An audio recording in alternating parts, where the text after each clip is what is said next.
Bus Trans Sarbagita hingga kini masih menggantikan layanan bus Trans Metro Dewata TMD yang dihentikan operasionalnya oleh pemerintah pusat. Namun, bus Trans Sarbagita hanya akan beroperasi sebagai pengganti layanan bus TMD hingga selesai jabatan PJ Gubernur Bali. Setelah itu, bus Trans Sarbagita untuk pengganti layanan bus TMD dihentikan.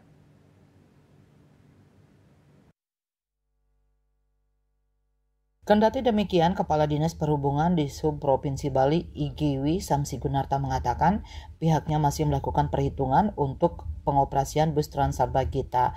Apabila memang layanan bus Trans Sarbagita nanti masih dibutuhkan untuk pengganti layanan bus TMD, maka akan dilanjutkan. Namun itu tergantung kebijakan gubernur definitif. Samsi mengatakan saat ini pemerintah provinsi Pemprov Bali sedang mencoba mengusahakan agar bus TMD dapat beroperasi kembali. Selama masa transisi ini, pihaknya belum bisa memastikan apakah akan ada transportasi publik yang tersedia.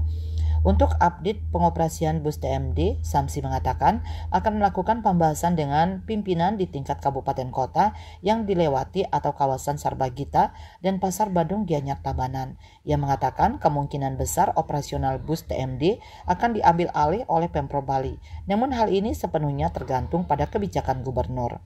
Winata Bali Pos melaporkan.